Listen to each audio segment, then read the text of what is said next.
बिस्मिल्लाहिर्रहमानिर्रहीम अस्सलाम वालेकुम। Welcome back to my YouTube channel mama food secrets. आज की इस वीडियो में मैं आप लोगों के साथ शेयर करूंगी आलू मटर और कीमा की रेसिपी। ये चिकन कीमा है जो तकरीबन सभी को पसंद है, छोटे बड़े बहुत शौक से खाते हैं।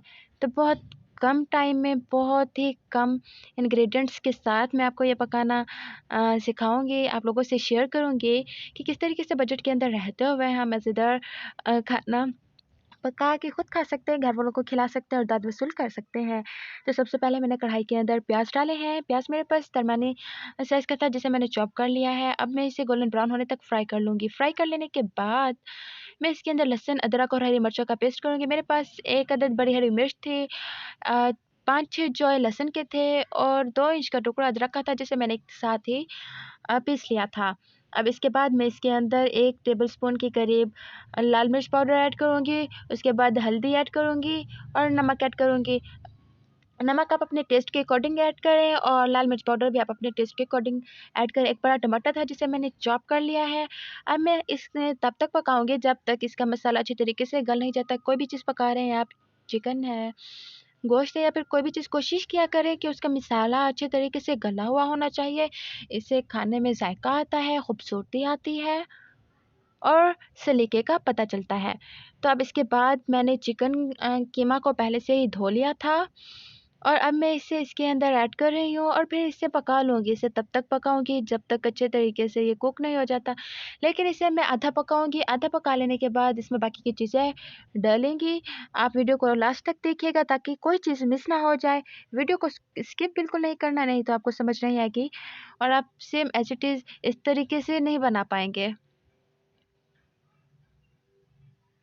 अब इस टाइम पर मैंने इसके अंदर मटर ऐड कर दिया। मटर इस टाइम पर मैंने इसके अंदर इसलिए ऐड किए हैं क्योंकि मटर बहुत देर से गलते हैं और मटर मेरे पास बड़े वाले हैं, तो ये थोड़ा टाइम लेते हैं। इसीलिए मैंने इसकी भुनाई से पहले ही इसे इसके अंदर ऐड कर दिया है और अब इन दोनों की भुनाई होगी अच्छे तरीके से, मटर और चिकन की। आलू मैं आखिर में ऐड करूँगी, बाकी की चीज़ें भी इसके अंदर ऐड होंगी, तो वीडियो के साथ बने रहिए। अगर चैनल पर नए हैं तो चैनल को सब्सक्राइब कर दें, साथ ही बेल का आइकन ज़रूर प्रेस करें ताकि इस तरीके की मज़े-मज़े की रेसिपीज़ आपको देखने को मिलती रहें। तो अब इसे कवर कर लेना है ताकि अच्छी तरीके से गल भी जाए, मटर भी गल जाएँ। अब जबकि दोनों चीज़ें गल चुकी हैं अच्छे तरीके से और अब इसकी भुनाई का वक़्त है। मटर भी गल चुके हैं, चिकन भी गल चुका है। अब मैं इसे अच्छे तरीके से भून लूँगी। अब इसके अंदर मैंने ब्लैक पेपर ऐड किया है क्योंकि ये टेस्ट इनको बहुत ज़्यादा इंक्रीज़ करती है और इसके फ़ायदे भी बहुत सारे, हमारे दिमाग को तेज़ करती है और हमारा डाइजेस्टिव सिस्टम को स्ट्रॉन्ग करती है। अब इसके अंदर मैंने आलू ऐड कर दिए।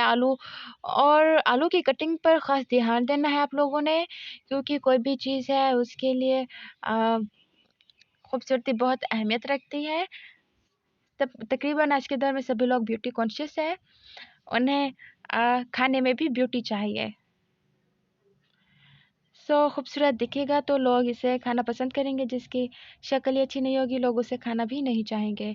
तो यहाँ पर घी निकल आया है, आप देख सकते हैं। अब आखिर में इसके अंदर जाएगा गरम मसाला जो खानों का जायका बहुत बढ़ा देता है।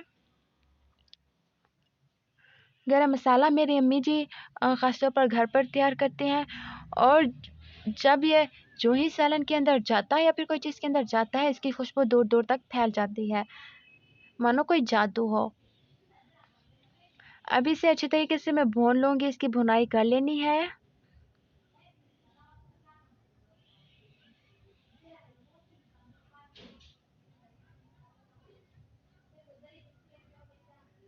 इसकी भुनाई करते रहेंगे तकरीबन 5 से 7 मिनट तक इसकी अच्छी तरीके से भुनाई कर लेंगे और फिर ये अच्छी तरीके से कुक हो जाएगा। तो अब फाइनली ये बन के रेडी हो चुका है और इसे मैं डिश आउट भी कर चुकी हूँ। गाइस, ये वीडियो कैसी लगी? अगर वीडियो पसंद आई तो अपने फैमिली और फ्रेंड्स के साथ ज़रूर शेयर कीजिएगा। अगर चैनल पर नए हैं तो चैनल को सब्सक्राइब कर दें, साथ ही बेल का आइकन ज़रूर प्रेस करें ताकि मेरी हर नई आने वाली वीडियो आपसे मिलती रहे। Bye bye.